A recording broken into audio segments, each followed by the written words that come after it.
All right, welcome back to Tragedy and Hope Live. We're still on World War II, Ebb of Aggression, 1941 to 1945, on page 786, like the third paragraph down. Link to the PDF is in the description if you want to check it out. All right. In order to avoid any repetition of the widespread Allied deals with Darlin and the other Vichyites, the occupied areas of Italy were subjected to a completely military Allied government, although to obtain legal continuity and legal justification for this government, the various agreements were signed by Badoglio.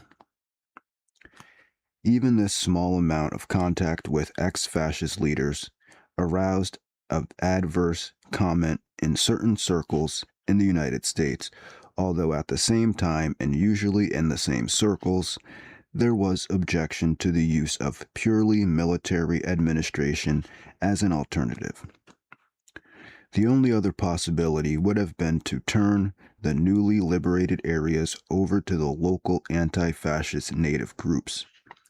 This last solution was out of the question, for these groups were generally so determined on social and economic revolution that they would have created conflicts and disturbances which would have jeopardized the position of our armies of occupation and would certainly have increased the social and economic problems which most Americans were eager to reduce.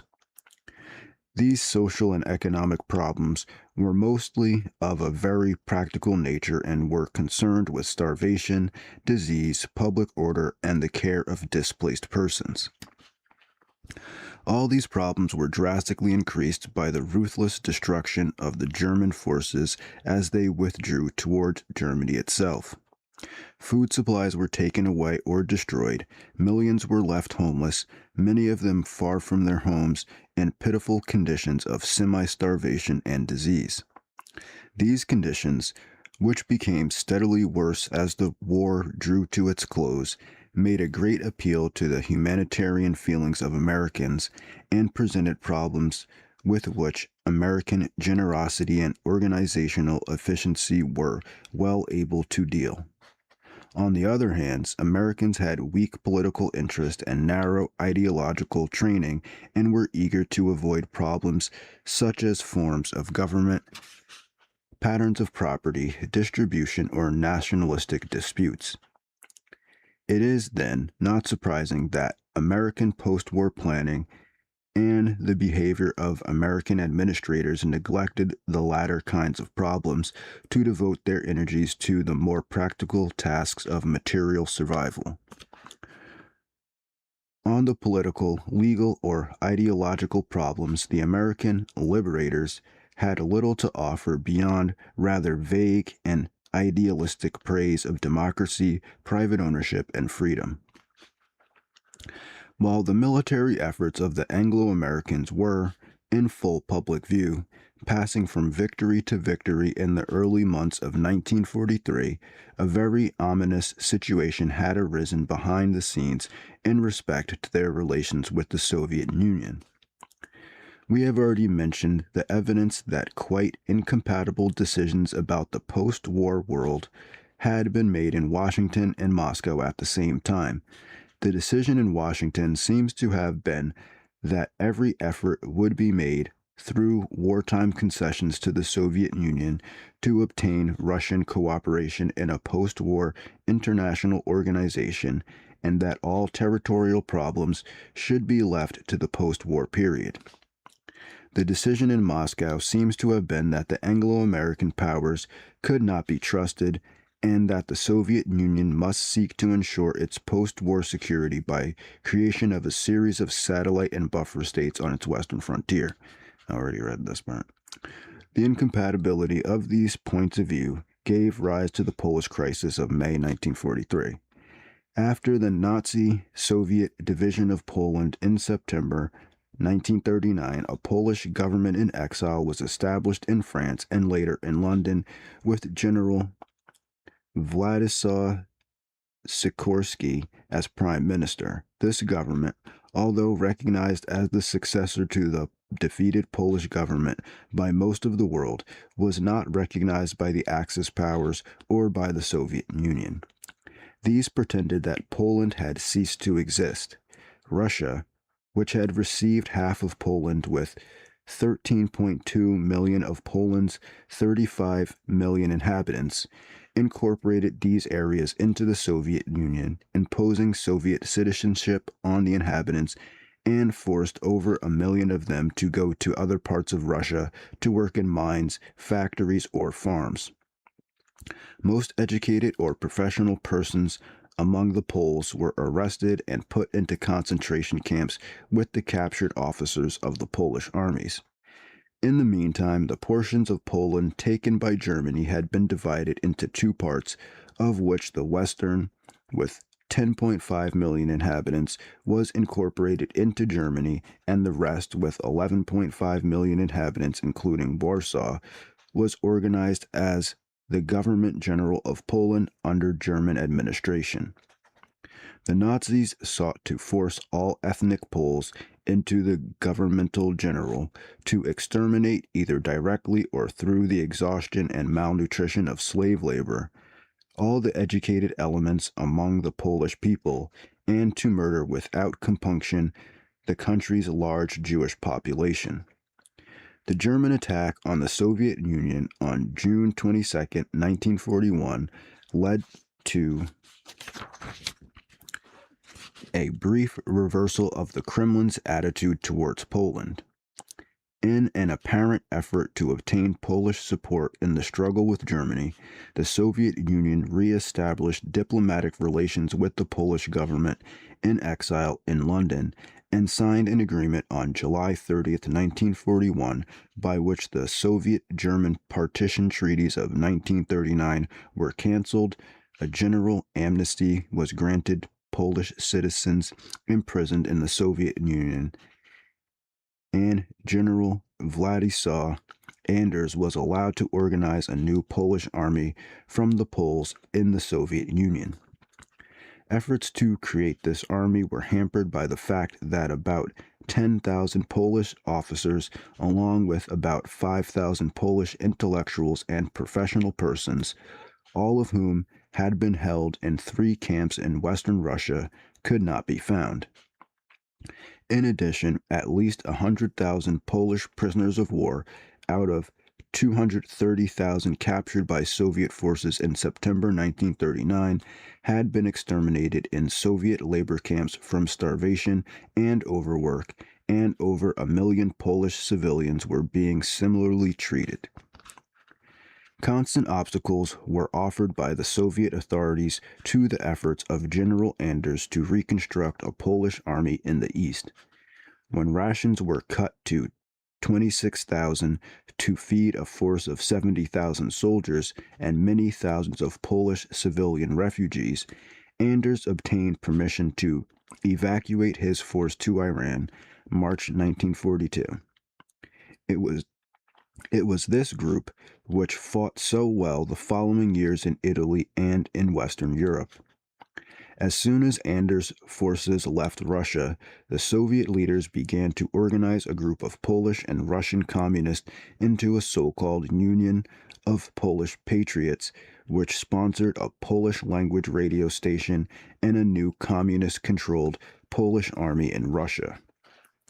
In January 1943, Moscow informed the Sikorsky government in London that all Poles originating from the provinces occupied by Soviet forces in September 1939 would be regarded as Soviet subjects.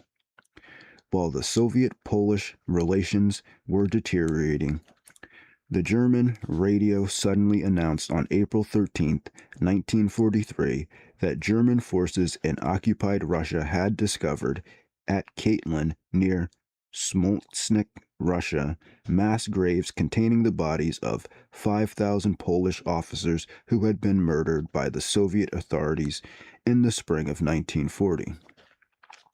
Moscow called this a Nazi propaganda trick and declared that the Polish officers had been murdered and buried by the Nazis themselves when they captured the officers and the locality by overrunning this Soviet territory and its concentration camps in August 1941. When the Polish government in London requested an investigation of this crime at the site by the International Red Cross, the Soviet government broke off diplomatic relations with the Sikorsky government on the grounds that it had fallen victim to Nazi propaganda because of anti-Soviet feeling. The Katyn massacres were a subject of controversy for years. Today, there is no doubt that the great mass of evidence indicates that these victims, numbering 4,243, met their deaths by being shot through the back of the head in the early spring of 1940 and not August 1941 or later, when the area was in German possession. This evidence, which clearly indicates Soviet guilt, includes the following points.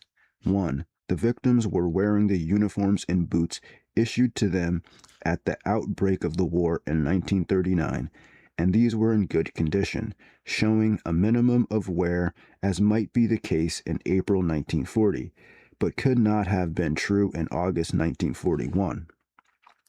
2. All letters, journals, or documents on the bodies had dates previous to May 1940, and in no case later. 3. The victims were arranged in the graves in groups in the same order in which they had been removed from the Soviet concentration camp at Kozheletsky in March and April 1940. 4. The victims wrote letters to their families at home up to April 1940, but not later. 5. The letters to the victims from their families were delivered by Soviet authorities up to April 1940, but were returned to the senders as undeliverable after that date. 6. In private conversations, various Soviet authorities at various times admitted the murders. There is much other evidence showing Soviet guilt in this affair, but it must not be forgotten that both Soviet Russia and Nazi Germany were determined to exterminate all Polish leaders and the Polish nation by reducing the leaderless Poles to a status of slave laborers, and that Germany also would have killed these Polish officers if they had captured them, since the Germans did exterminate 4 million Poles this way during the war. Although the number of bodies at Katyn was less than 5,000, the number of officers murdered was almost twice this figure, the rest apparently having been drowned in the White Sea. The crisis in Soviet-Polish relations in the spring of 1943 marks a turning point in the relations of the three great powers fighting Germany, although every effort was made to conceal this fact at that time.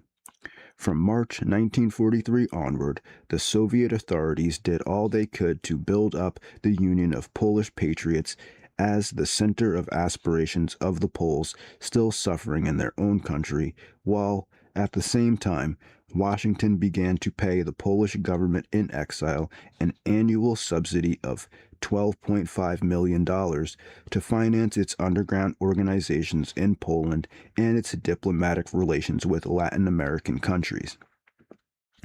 Within Poland itself, the London government soon had a secret army and a secret underground government, including a parliament, schools, and a system of courts. This government met in secret, made decisions, and executed sentences on disloyal Poles, especially on collaborators with the Nazis.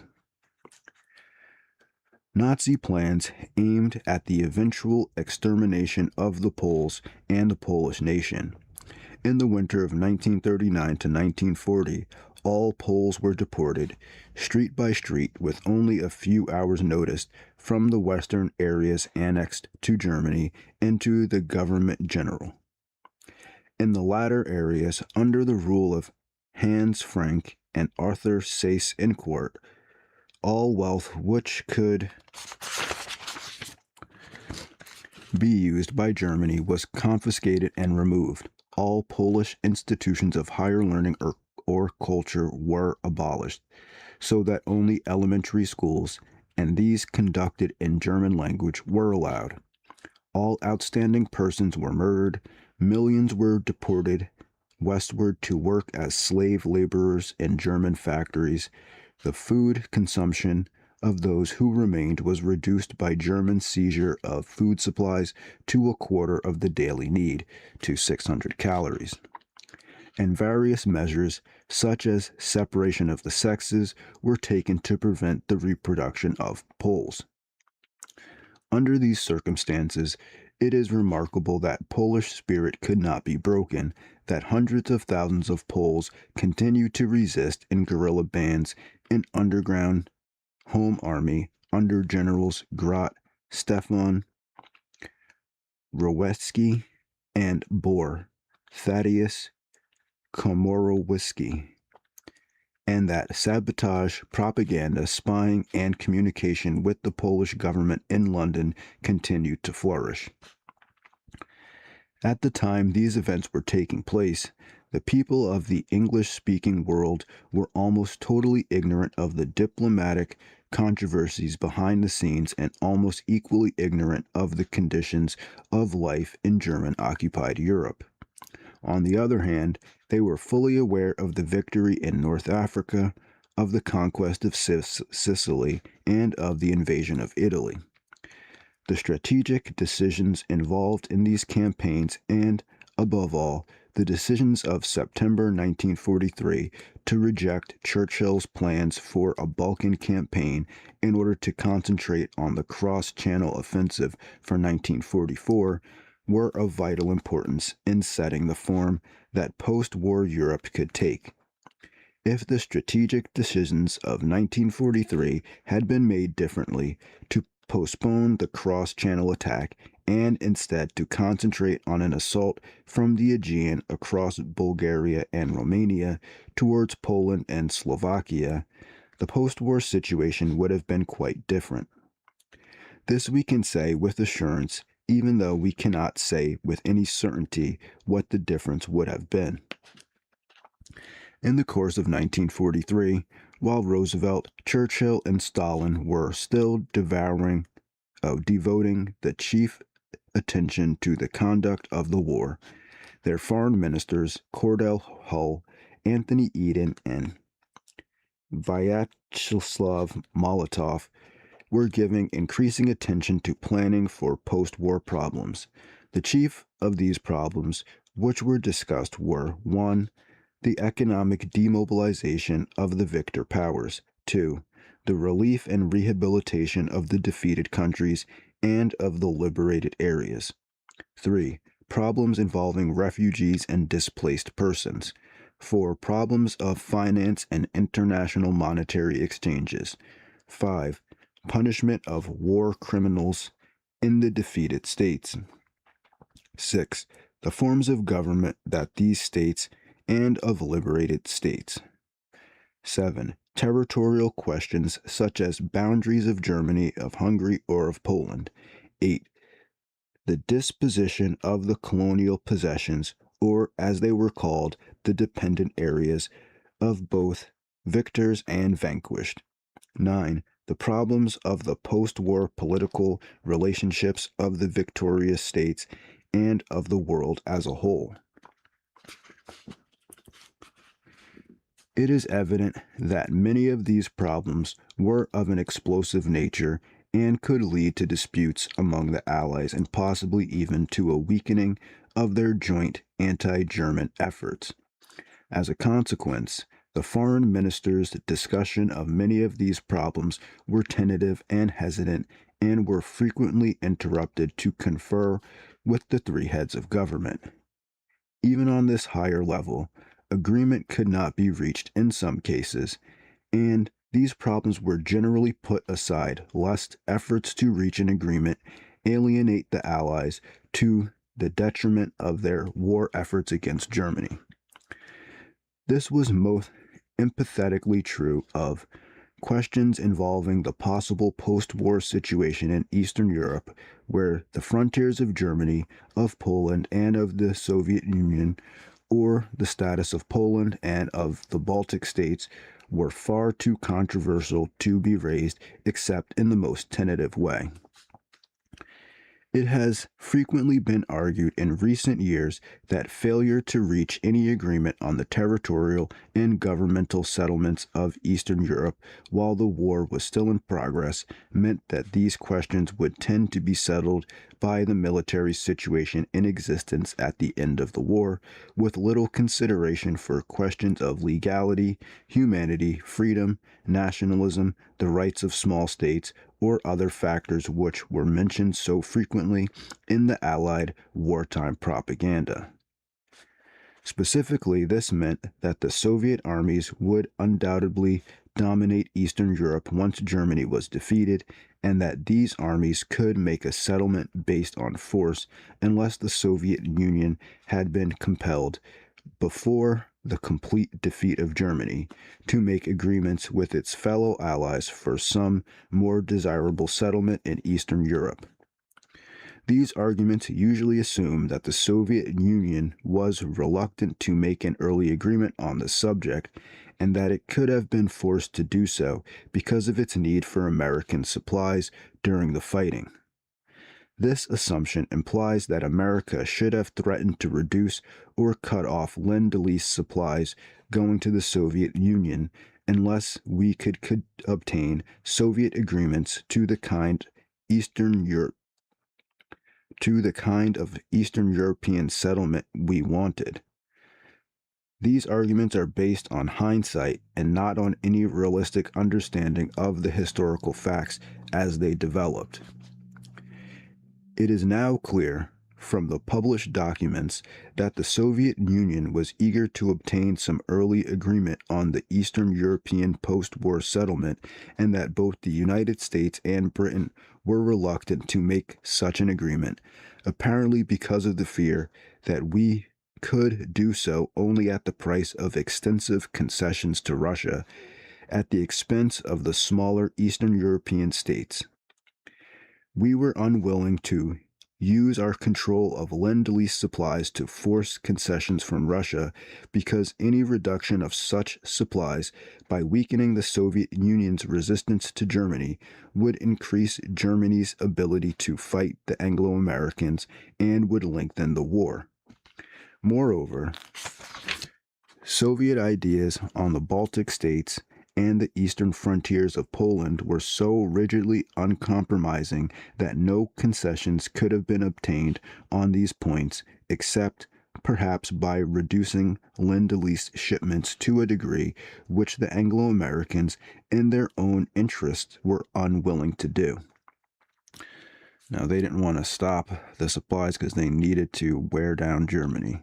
They were more afraid of Germany than Russia, basically.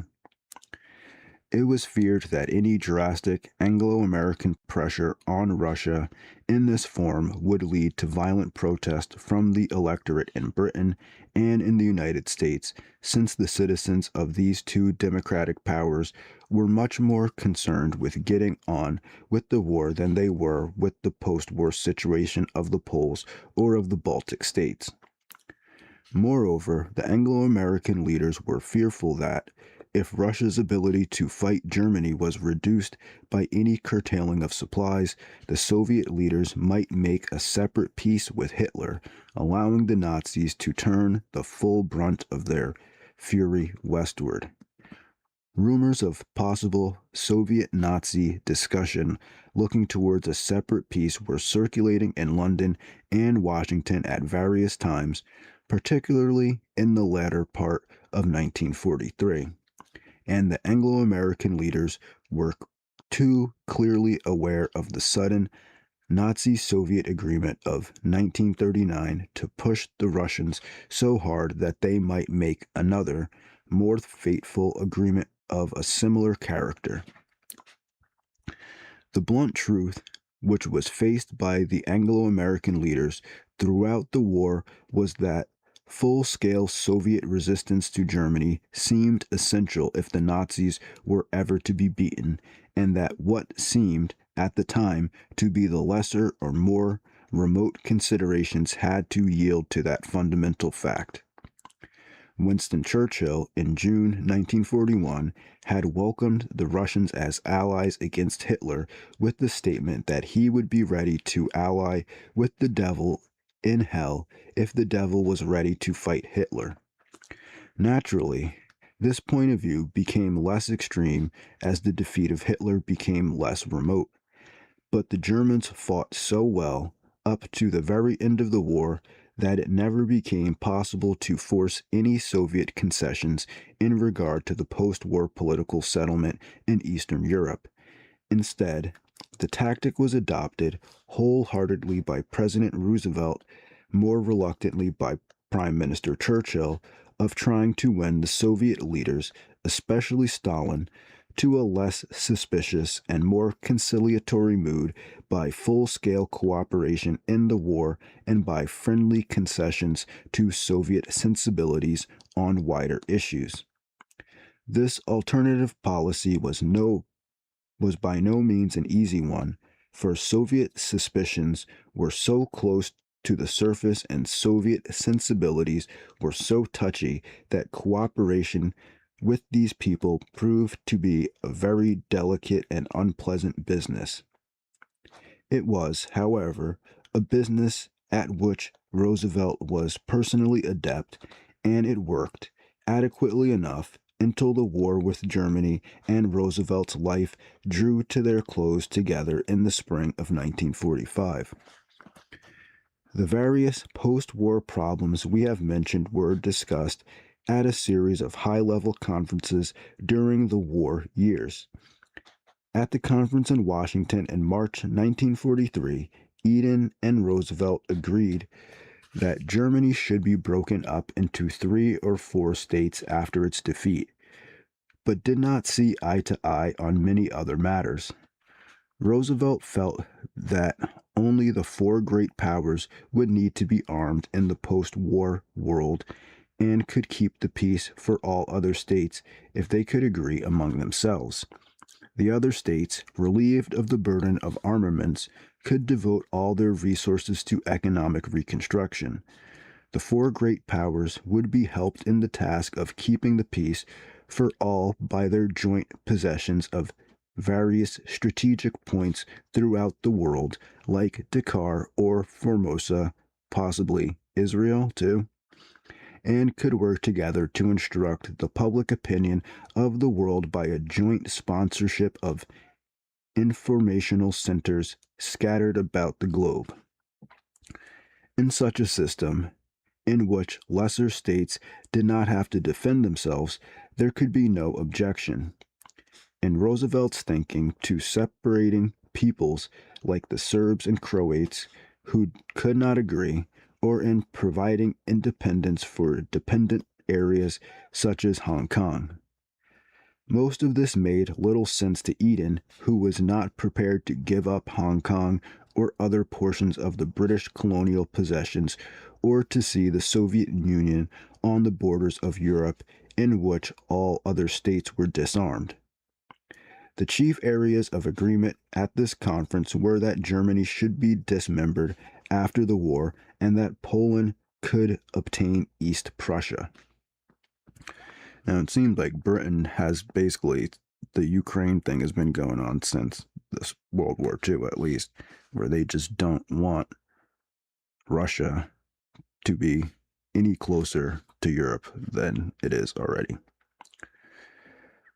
2 months later, at the so-called Trident Conference in Washington, Churchill and Roosevelt went over the same matters. May 1943. The cross-channel attack, Overlord, was set for May 1944, and an intensified aerial bombardment of Germany ordered as a preliminary. No important decisions could be made on post-war problems, although The atmosphere was brightened by a Soviet announcement of the abolition of the Communist International and an Anglo-American announcement renouncing extraterritorial rights in China. The next conference, held in May and June 1943 at Hot Springs, Virginia, was of a technical nature and discussed post-war food and agricultural problems. From this conference, there emerged a United Nations Food and Agriculture Organization, FAO, an advisory body to collect and disseminate agricultural information, as had been done previously by the League of Nations affiliate, the International Institute of Agriculture in Rome. Closely related to the FAO, but of a temporary rather than permanent character and possessing administrative rather than simply advisory powers, was the United Nations Relief and Rehabilitation Administration, UNRRA. At the first meeting of this international organization at Atlantic City, New Jersey, in November 1943, 44 nations agreed to contribute 1% of their national incomes to purchase relief supplies for war-devastated peoples. Herbert Lehman, former governor of New York, was elected Director General of the new organization. In the meantime, in August 1943 at Quebec, in what is sometimes called the Quadrant Conference, Churchill and Roosevelt found some time for discussion of post-war policy, although their chief concern was with Italy, with Overlord, and with a new supplement of Overlord consisting of an invasion of southern France from the Mediterranean Sea and up the Rhone Valley. This new invasion, known as Anvil, was to be launched in the summer of 1944. At Quebec, Churchill accepted Roosevelt's post-war projects with considerable reluctance. The Prime Minister felt strongly that the United States and the Soviet Union would be the two giants of the post-war world, and that Britain's best interest lay in building some kind of British sphere of influence in Europe and in Asia as a balance against these two giants. He wished to see two regional associates for these two areas, with Britain in both, the two forming part, if necessary, of some larger worldwide association.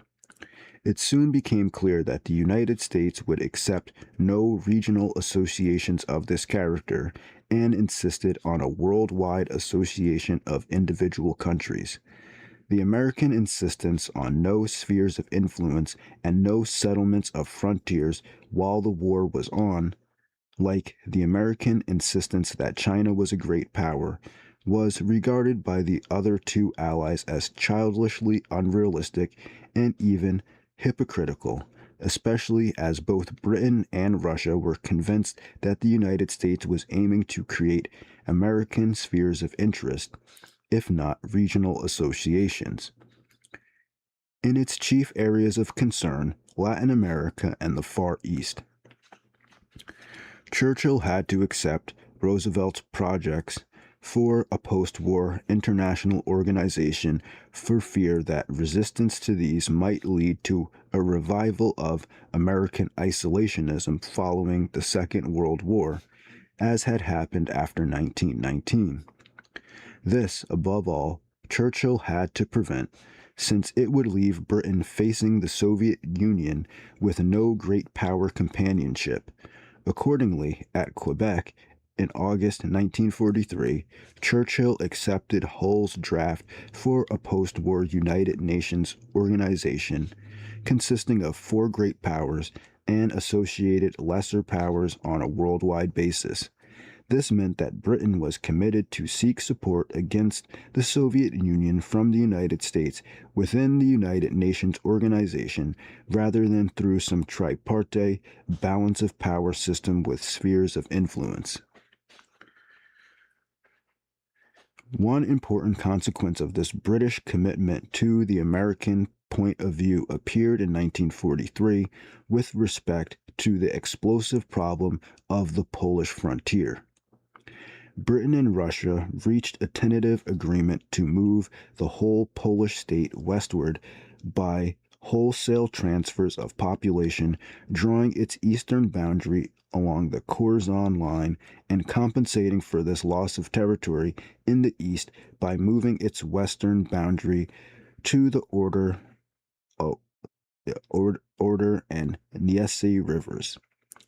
Churchill sincerely felt that this shift would greatly strengthen Poland, since these areas lost in the east to Russia were largely swamps and pine barrens, while the areas to be acquired from Germany in the west were rich in agricultural and mineral resources. This project had to be abandoned, however, when it was rejected by both the United States and Poland. The only agreement which could be reached was an informal one that Poland should obtain East Prussia. In preparation for the forthcoming first meeting of the Big Three, Roosevelt, Churchill, and Stalin, in Tehran, their foreign ministers met in Moscow in October 1943. Russian suggestions to force Turkey into the war or to demand air bases in Sweden were rejected, and it was generally agreed not to dismember Germany after the war, but to force Germans to pay reparations for damages and to undergo punishment for crimes against humanity or international law. Now, they didn't learn anything about the reparations from World War I. It was agreed that a disarmed Germany should be ruled jointly under an inter-allied commission and that Austria should be reestablished as an independent country.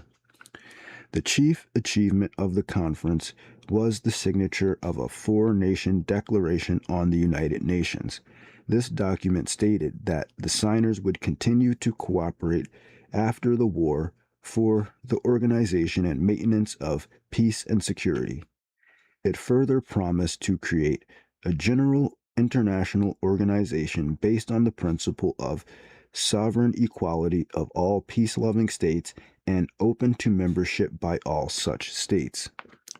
The four powers also promised not to use their armies in the post-war period in the territories of other states except for the purposes envisioned by this declaration after the joint consultation, and to cooperate together to regulate post-war armaments.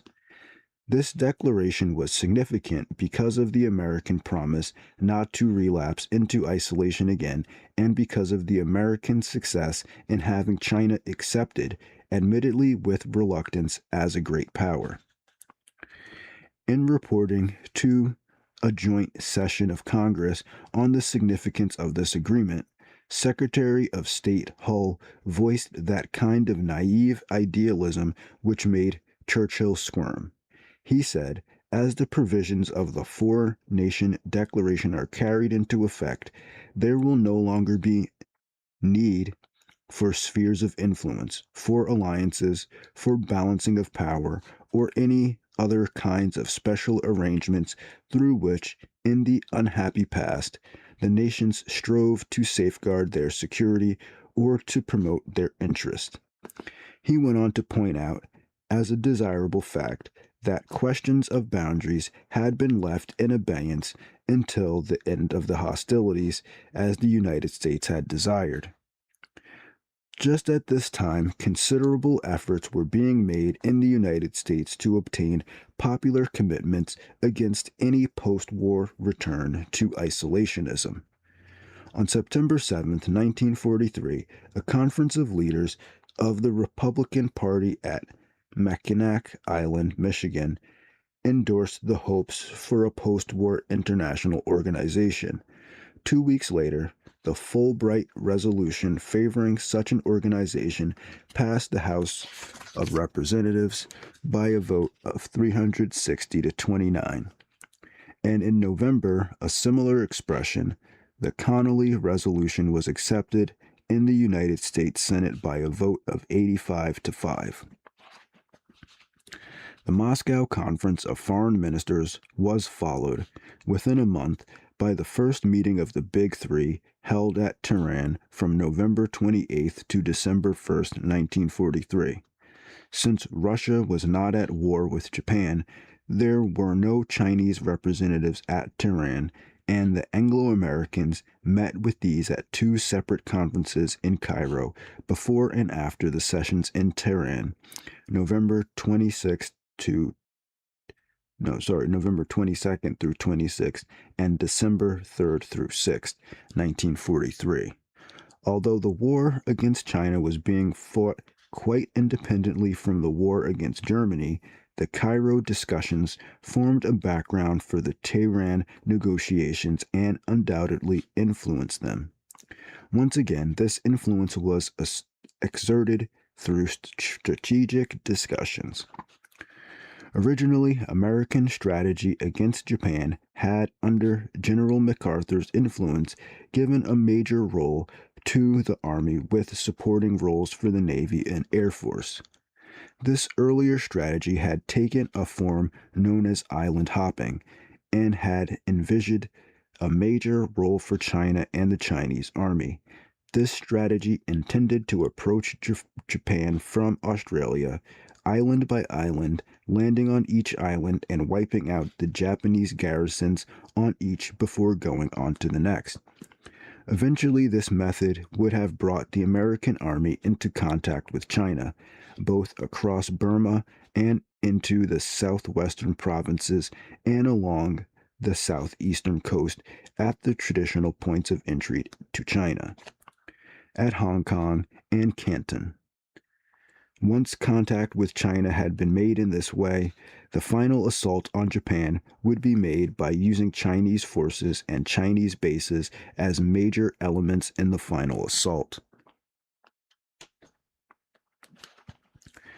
Just as the Tehran Conference was meeting, this Far East strategy was being modified as a result of three factors.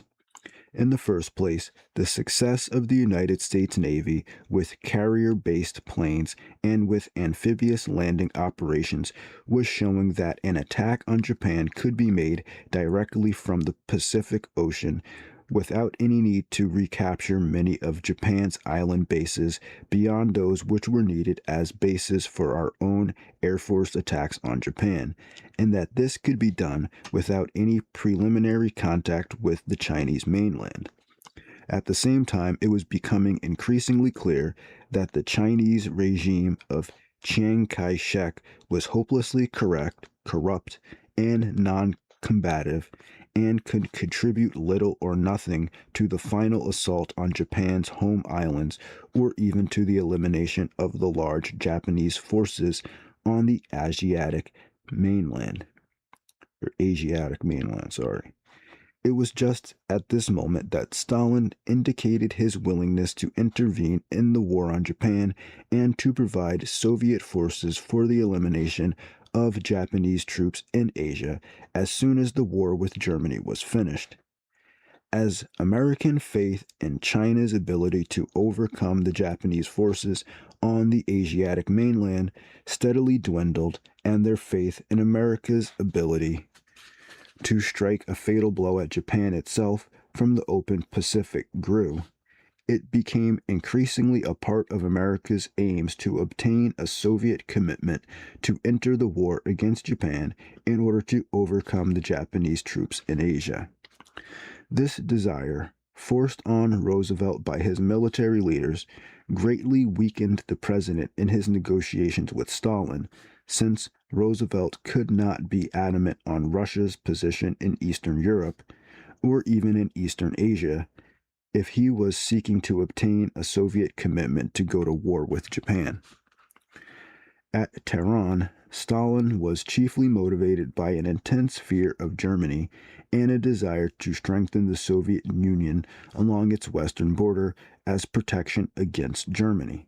Apparently, this fear was so great that Stalin did not want Germany to go communist after the war, possibly from fear that such a change would strengthen it.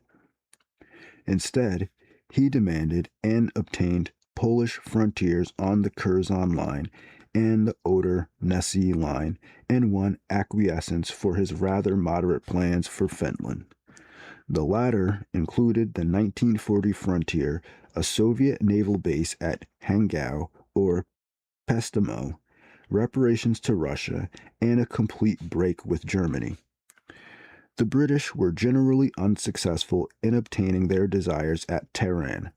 They hoped to postpone Overlord and the projected campaign to reopen the Burma Road, shifting the Burma equipment instead to the Aegean, but were forced to accept a May 1944 target date for Overlord, while Stalin empathetically vetoed any Turkish, Aegean, or Balkan projects. Stalin and Roosevelt did authorize Churchill to negotiate with Turkey in an effort to persuade that country to go to war on Germany, but no one had much hope that these efforts would be successful, and Roosevelt and Stalin generally opposed them for fear they might delay Overlord. Roosevelt was mostly concerned with military questions at Tehran. Having a fixed date for Overlord, he announced his decision to give the supreme command of that operation to Eisenhower. On the same day, as a result of Stalin's announcement that the Soviet Union would go to war with Japan as soon as Germany was beaten, he made a decisive shift in the Far East strategy from the Chinese approach to the Pacific approach to Japan, leaving the Japanese Asiatic forces to Russia rather than to the Chinese, and decided to allow the Burma campaign to languish. At the same time, he asked Stalin for the use of heavy bomber bases in European Russia and in the Siberian maritime provinces. The Siberian bases were to be used against Japan, but never came into action because Stalin was reluctant and because the rapid American advance across the Pacific gave the United States substitute bases, especially on Okinawa. The bases in European Russia were to have been used for a shuttle bombing technique by which American heavy bombers would fly from England to Russia and return, bombing Germany on both trips. I'm pretty sure that's why they call England Airstrip 1 in 1984. This technique was used several times but could not be continued because the Russians did not provide sufficient anti-aircraft protection for the eastern bases, with the result that German Air Force bombed American planes on the ground with relative impunity and heavy losses. The Tehran Conference reached important conclusions regarding Iran and Yugoslavia. A joint declaration was signed and issued by which the three powers agreed to maintain the independence, sovereignty, and territorial integrity of Iran. This was regarded as a victory for the Anglo-American cause, since Russian intrigues in Persia had been threatening its independence and integrity since the days of the Tsars, and had been particularly objectionable since the Anglo-Soviet military occupation of the country in August 1941. This occupation had been undertaken to force the expulsion of about 700 German agents and technicians and was justified under the Soviet-Persian Treaty of 1921. That treaty permitted Russia to send troops into Persia if it were ever threatened by other forces. As the Russians occupied the northern portion of the country, the British occupied the south. Iranian public opinion was sullenly submissive. The Assembly accepted an Allied demand that the German, Italian, Romanian, and Hungarian what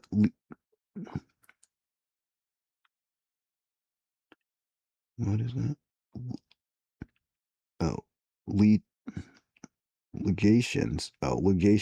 Hungarian legations be expelled, and a week later the Shah abdicated in favor of his son Mohammad Reza Pahlavi. On January 29, 1942, Britain, the Soviet Union, and Iran signed an alliance by which the first two promised to respect and protect Iran's integrity, sovereignty, and independence, while Iran gave the two powers military control over the trans-Iranian trade route until 6 months after the war ended, and promised as well to sever diplomatic relations with all countries which had broken with the other two signers. Reorganization and re-equipment of the trans-Iranian route under American guidance made it possible to ship to the Soviet Union over this route 5.5 million tons of supplies during the war. These efforts carried a considerable disruption of Iranian life, especially by price inflation and acute food shortages, but the chief disturbance arose from Soviet political actions in northern Iran.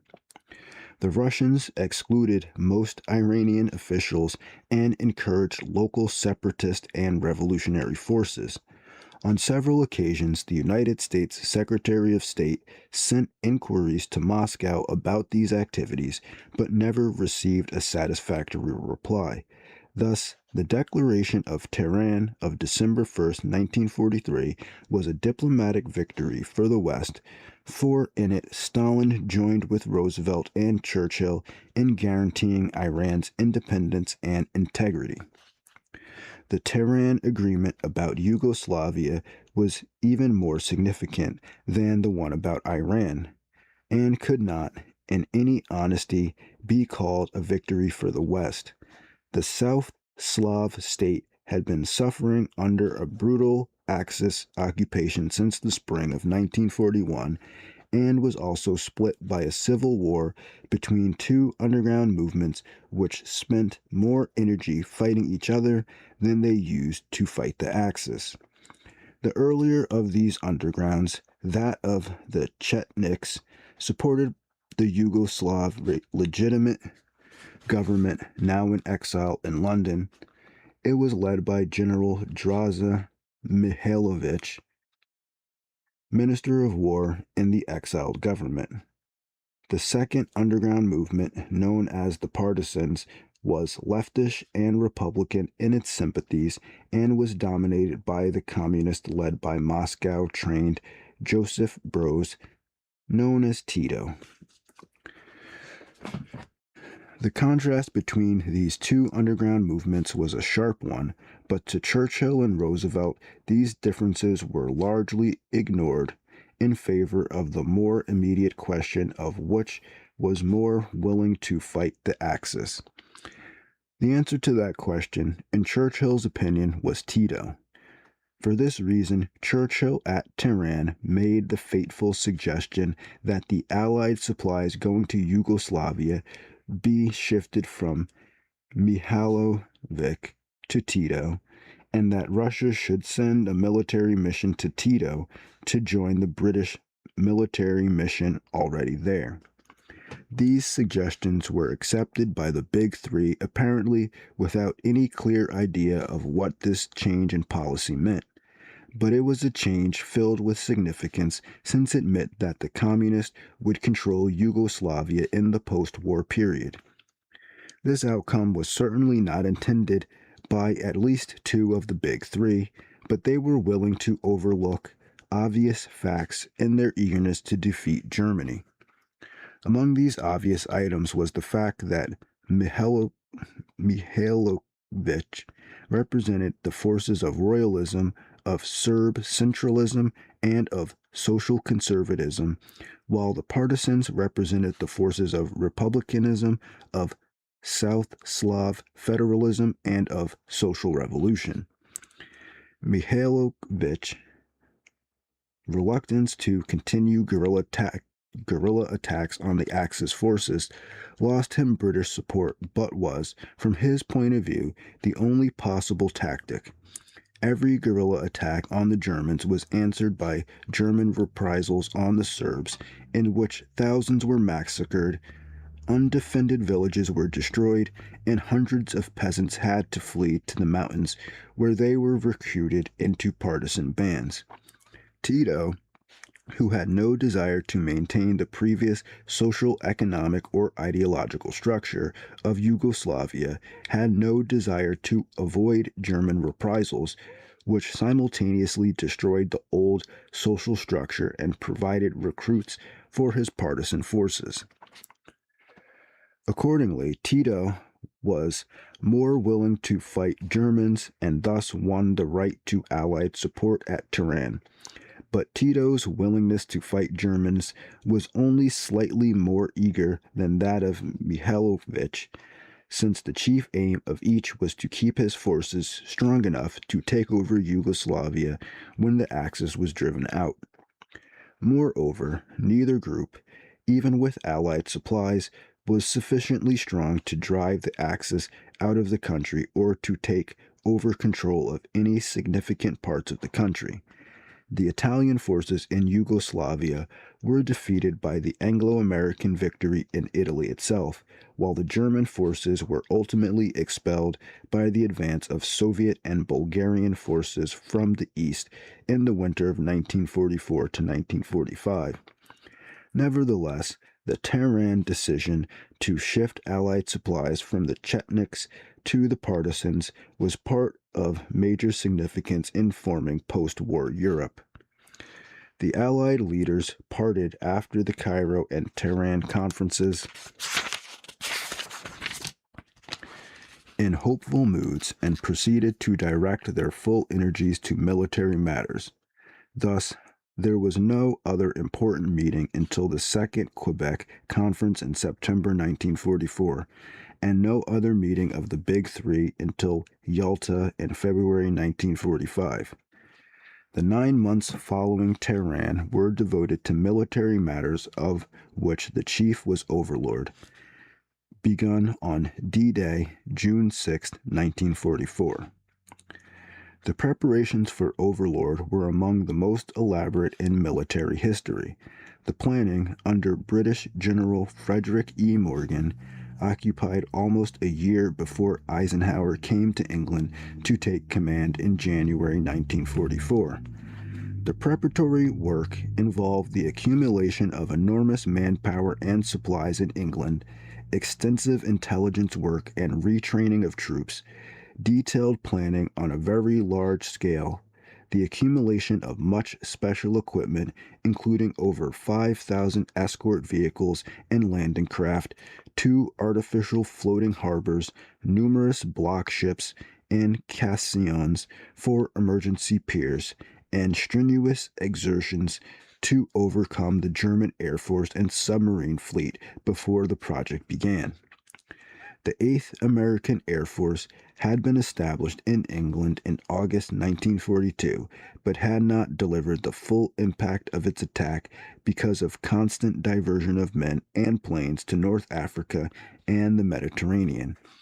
At Casablanca in January 1943, the divergent British and American ideas on aerial bombardment were reconciled in what was called the Combined Bomber Offensive. The Americans believed that Germany could be crippled to the point of paralysis by precision daylight bombing on strategically chosen plants of German industry. The British, who felt that daylight bombing would be too costly, placed their hopes in nighttime saturation bombings of whole areas, thus destroying civilian morale and exhausting German manpower as well as destroying military facilities. The combined bomber offensive sought round-the-clock bombing of Germany by allowing each ally to concentrate on its special type of attack. Gradually, the very heavy casualties suffered by the Americans in daylight raids, along with the recognition that precision bombing was far too inaccurate to fulfill the goals set for it, plus technical advances such as radar, radio locating, which improved the precision of night bombing, brought the Americans to some extent to the British point of view. The combined bomber offensive shifted its targets several times and, at the beginning of 1944, concentrated on the elimination of German fighting planes. This was achieved by killing off German pilots faster than they could be trained, a goal which was greatly assisted by the fact that fuel supplies in Germany were not sufficient to permit adequate training flights. In spite of Allied bombing on factories, German production of fighter planes rose steadily in 1944 and was at 2,500 a month just before D-Day. But pilot training from lack of gasoline had been cut from 260 to 100 hours, and even in some cases to 50 hours. As a result, losses of planes from accidents were almost as high as losses from Allied action, and in February 1944 reached the extraordinarily high figure of 1,300 planes, half of the month's production of new planes. In the meantime, losses of American bombing planes on raids over Germany were approaching 10%, and in one case, over the ball bearing factory at Schweinfurt, reached 25% of the planes sent.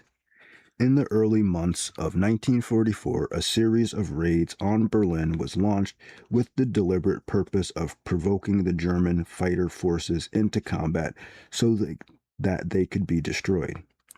This was a complete success. On the last of these raids, the Allied bombers were not attacked by German fighters at all, and by June the Allies had won complete aerial supremacy over Germany. As a similar result, somewhat earlier and not so conclusive, was reached in the anti-submarine warfare. In this effort, thanks to radar and combined air and sea attacks, the U-boats were driven completely from the North Atlantic. The turning point occurred in May 1943 when 30% of the German submarines which put to sea failed to return. The number of Allied ships torpedoed fell from 141 in March 1943 to 19 in June 1944 and only 3 in August 1944. At the same time, the Allied shipbuilding program was growing so rapidly that even in 1943, after losses had been subtracted, it increased by almost 11 million tons. The Germans were poorly prepared to cope with any Allied landing in the West. Two-thirds of their forces were fighting in Russia and Eastern Europe, and the rest had to be spread from the Aegean to the Pyrenees, and thence north to Norway and Finland. The drain on German manpower and vital materials was so great that the country grew steadily weaker. Still it fought on, the leaders becoming more and more ruthless and more remote from reality, until finally they were living in an insane frenzy of hatred, suspicion, and frustration. Lack of manpower, particularly of trained hands, and lack of material, even of such ordinary commodities as concrete or steel, made it impossible to strengthen the German defenses to the necessary degree. Above all, the lack of gasoline made it impossible to withdraw equipment before the advancing Russians. In the last 2 months of 1943, the German armies lost almost 1,000 tanks and half as many self-propelled guns to Soviet forces. Repairs became as difficult to achieve as new construction. In June 1943, the Germans had 2,569 operational tanks and 463 under repair. In February 1944, the corresponding figures were 1,519 and 1,534. In the West, the German defenses had necessarily been allowed to run down in order to strengthen the Russian front. While there were a few good divisions in the West, the majority of the German forces were in units not prepared for combat and totally lacking in mobility. The men were over age or very young, physically unfit or convalescing, prepared to serve as occupation police and beach watchers, but quite unfit for real fighting. There was even one division made up of entirely men with digestive disorders. Wow. Most divisions in the West were only 2 regiments, and because they were totally lacking in transport, they were classified as static, not fully combatant units. Although Hitler had ordered the coast to be fortified, this was done almost nowhere for lack of concrete and manpower. Allied aerial bombardment increased these lacks. Almost 1 million men were engaged in air defense in Germany itself. Disruption of railway transportation made it difficult to get the supplies that were available to the shore area. In May, for example, with a daily need of 240 carloads of cement for one area, the arrival was 16 a day. When Rommel took over the active defense in the West, he ordered a continuous belt of landmines to be laid, requiring at a minimum 50 million mines. Only 6 million were laid. Similarly, sea mines were ordered laid off the coast, plus a renewal of the mid-channel mines, which had been put down in 1943 and were now too old to function properly. The last could not be done at all, while the coastal mines were put down in the wrong area. The chief German defensive force were the 15th Army defending the Pas de Calais and the 7th Army further southwest in Normandy and Brittany. The Germans expected the attack to come in the Pas de Calais, since it was closer to England. They continued to believe this even after D-Day, since they thought that Normandy landings were merely a diversion preliminary to the main attack further north. Moreover, the Germans were convinced that the attacks would come just before high tide in order to minimize the width of the beach to cross, and accordingly constructed their obstacles and laid mines down the half-tide mark only.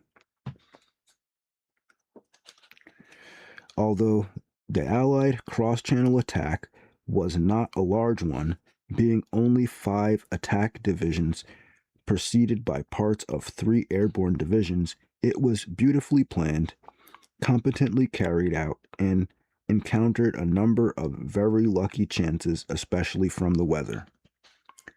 The desired landing conditions were low tide just after dawn, following a moonlit night. These occurred only once a month and lasted for only 3 days.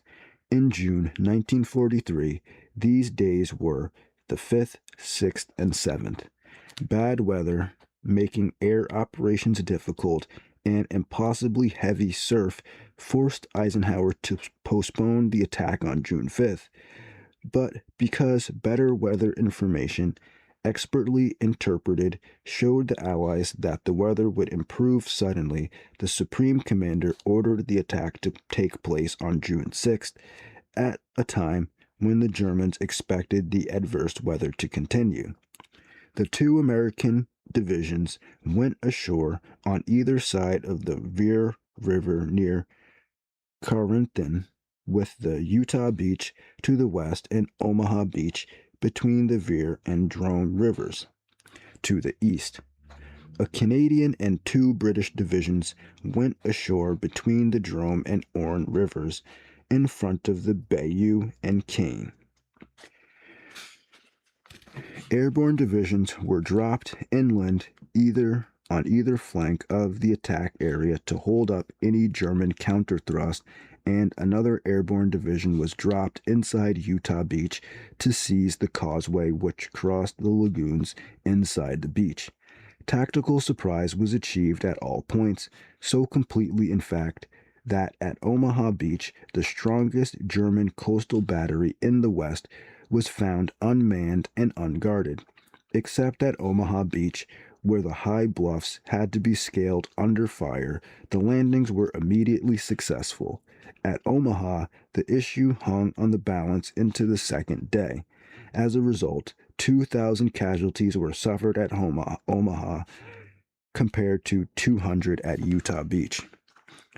Yeah, that was like the Saving Private Ryan thing, the Omaha Beach. As soon as the landings were established, men and equipment were poured into the beachheads. A great gale of June 19th to 23rd stopped all unloading for 2 days and destroyed the American artificial harbor at Omaha, but by the time the gale began, there had been put ashore 629,000 men, 95,000 vehicles, and 218 tons of supplies. The millionth man landed on July 6th, just a month after the first. In spite of this success, the Allied forces were hemmed in Normandy for 2 months. On the left, the British forces under the cautious Montgomery were unable to take the cane. The American forces under General Bradley were stopped in the center before St. Lo. Only on the right was movement possible to cross the peninsula June 18th and turn westward to storm and capture Cherbourg. This great seaport, taken with 40,000 German troops on June 27th, was so devastated that it could not be brought into service until late in August, and Allied supplies continued to come in over the Normandy beaches. In the first 18 days of July, Caen and St. Lo were taken after severe fighting initiated by a terrific aerial bombardment by over 2,200 planes, which dropped 7,000 tons of explosives on one town and 4,000 on the other. Both towns were wrecked, but the Allied forces were still unable to move, meeting furious resistance from German forces as they fought their way across field after field, each bordered by an impenetrable hedgerow. As the Allies crept forward in this way, two sensational events occurred elsewhere in Europe. On June 15th, the first of Hitler's vengeance weapons, the V-1, was fired from Pas de Calais on London. This was a small jet-propelled, pilotless, and automatically guided plane moving at 400 miles per hour and carrying a 1-ton explosive charge. About 800 of these were fired in 80 days, but the defense was steadily improved so that in late August, 90% were being stopped before they reached London. Nevertheless, 2,300 reached their targets, inflicting over 20,000 casualties, 1/4 of them fatal, and forcing 1 million women and children to evacuate the city. On September 8th, 1944, the V-1 was replaced by the much superior V-2 rocket, which could not be intercepted because it moved faster than sound. A total of 1,050 of these weapons fell on England before the end of the war, killing over 2,700 persons and injuring 3 times that number. On the whole, these weapons, while frightening, used up large German resources and energies but achieved no military results. Equally spectacular was the attempt to assassinate Hitler by exploding a bomb concealed in a briefcase beside his chair at his headquarters in East Prussia. This was the last of several attempts of this kind made by the same group, which had tried in vain to negotiate with Chamberlain, Halifax, and Churchill in September 1938. The conspirators, mostly from the conservative upper classes, consisted chiefly of army officers with a minority of civilian and diplomatic leaders. The chief military figures were General Ludwig Beck, George Thomas, Erwin von Witzblen, Karl von Stupengagel, and others. The chief civilian leader was Karl Goerdeler, one-time mayor of Leipzig, The chief intellectual figure was Count Helmut von Moltke, son of German commander-in-chief of 1914. The leading diplomatic figures were the brothers Kurt, Theodor, and Erich. The first in the London embassy, while the second headed Ribbentrop's office in the foreign ministry. Among those linked with the conspiracies in an ambiguous fashion were Admiral Wilhelm Canaris, chief of military counterintelligence, Paul Schmidt, Hitler's personal interpreter. All right. I think I'm just going to stop there for now because this chapter is very long. Oh my gosh. I'm not sure if this chapter even ends. I think this might just go on to the end of the book.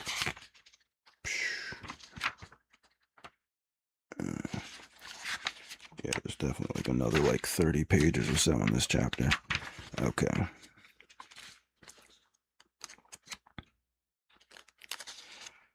So basically, we still got, Britain trying to hedge its bets against Russia and Germany, the United States making deal with everyone. Basically, the United States wants to really form this United Nations, League of Nations thing.